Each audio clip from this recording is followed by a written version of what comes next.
নিয়ে যে কোনো কোম্পানি বা যে কোনো একটা স্ট্রাকচারাল জায়গায় ওয়েলফেয়ার গঠন করা হয় কিসের জন্য?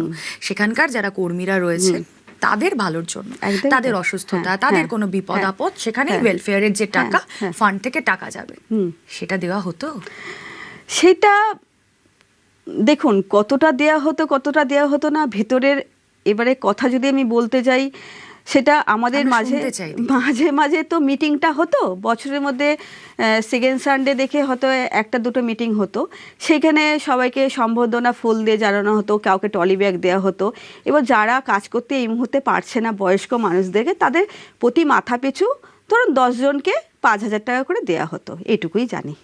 আমি এরকম অনেক বয়স্ক টেকনিশিয়ানদের কথাও শুনেছি হ্যাঁ। যাদেরকে সেই মিনিমাম সাহায্যটা করা হতো না, যেটা করার কথা ছিল সেটা হ্যাঁ। হতো না। তাহলে কিসের জন্য এই ওয়েলফেয়ার? সব মানে সবটাই কাটমানি, আর কিছুই না। এখানেও কাটমানি, একদমই তাই। এবং সেটা যেত ছোট সরব বিশ্বাসের কাছে। ছোট বিশ্বাসের কাছে।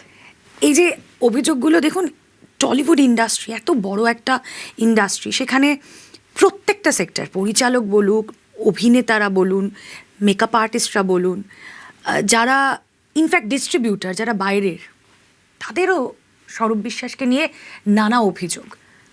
উনি যখন, আমি একটু জানতে চাইছি কারণ আমি তো নিজে কখনো দেখিনি, আপনারা চাক্ষুষ করেছেন, যেরকম মাফিয়া একটা ইমেজ সংগঠন, ওনার তৈরি হ্যাঁ, হয়েছে, হ্যাঁ।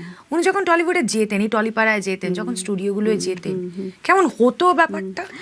আমার এটুকু শোনা, এটা তো শোনা, আমি তো দেখুন ফেডারেশনের তো বডি মেম্বার না, ভেতরে গিয়ে বসেও থাকতাম। যেটুকু শোনা যে প্রডিউসাররাও যদি এখানে আসতো কথা বলতে, তাদেরকেও মানে 10,000 টাকা 5,000 টাকা টেবিলে রেখে তারপরে ওনার সঙ্গে কথা বলতে হতো, কেন উনি পুরো ব্যাপারটা ইনফা থেকে আরম্ভ করে সব ব্যাপারটা উনিই চালাতেন, স্বরূপ বিশ্বাস। টেবিলে টাকা রেখে তারপর কথা বলতো? কেউ কারোর অভাব অভিযোগ, উনি তো ফেডারেশনের সভাপতি, হ্যাঁ, হ্যাঁ। সেটা এমনি জানাতে পারা, মানে না। জানানো যেত না। না, একদমই তাই। ওনার দাপটে কত মানুষ ভয়ে কাটা হয়েছিল, সেটা আমি রিয়েলাইজ তো করি যে আমি মুখটা খুলেছি অনেক অত্যাচার সহার পরে, তো যেটা করেছে উনি অন্যায় করেছে। আজ যেটুকু শুনতে পাচ্ছি, ওনার ঘরের ওয়াইফটাও ওনাকে ছেড়ে দেওয়ার মতন একটা জায়গায় চলে এসছে। এটাই হচ্ছে কর্মফল। যে পরের ঘর ভাঙে না ম্যাম, তার নিজের ঘরটা আগে ভাঙে। 2017 থেকে 2026-এর এই লড়াইয়ের পর আজকে আপনার মুখে যে হাসিটা, এটা খুব স্বস্তির হাসি। একদমই আমি তাই। অন্তত পক্ষে বুঝতে পারছি এখানে একদমই সামনে তাই। বসে আপনার। একদমই। আমাদের দর্শকদের জন্য জাস্ট একটু জানতে চাইবো যে 2017 থেকে 2026 অনেক ক্ষেত্রে এরকম হয়, কাজ থাকে না এবং কিছু মানুষ নিজের জীবন শেষ করে দিতে আমি উদ্যত হয়। দুবার গলায় দড়ি দিতেই গেছিলাম, কিন্তু মন থেকে, আমার তো ঘরে কেউ থাকে না, এত অভাব অনটনের মাঝখানে আমি দুবার গলায় দড়ি দিতে গেছিলাম। কিন্তু আমার রাধা মাধব মন থেকে বলছে, তুই যদি চলে যাস আমাকে কে প্রসাদ দেবে বলতো, আমাকে কি খাওয়াবে? তুই তো আমার কথা ভাবিস, আমার ফল নিয়ে আসিস, আমার মিষ্টি নিয়ে আসিস।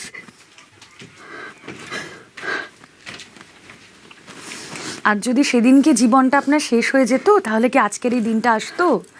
আসতো না তো। উনি তো আমার সাহারা ছিল, উনি আমার সাহারা ছিল, আমার রাধা মাধব। আমাদের দর্শকদেরকে জাস্ট আমি এটা জানাতে চাই যে আপনার এই প্রত্যেকটা দিন কাজ ভিক্ষা করতে হচ্ছে, খাবার জোগাড়ের চিন্তা করতে হচ্ছে, মেয়েদের বড় করতে হচ্ছে, পারিবারিক একটা দায়িত্ব থাকে, আপনি আপনার স্বামীকেও হারিয়েছেন। এই যন্ত্রণাটা কিরকম ছিল? কি করতেন এই প্রত্যেকটা দিন? মারাত্মক। আমরা শিখতে চাই আপনার থেকে, ওই জন্য শুনতে চাই। আর একটা কথা বলি, আমি আমার বলতে লজ্জা নেই, আমার বড় মেয়েটাও স্বামী হারিয়েছে। সে কি? সেটাও একটা যন্ত্রণা। মানে আপনার বড় মেয়ের বয়স কত? এই 24-25 বছর। প্যাথেটিক। মানে কি যুদ্ধের যে জীবন আমার, আমি ছাড়া আর কেউ জানে না।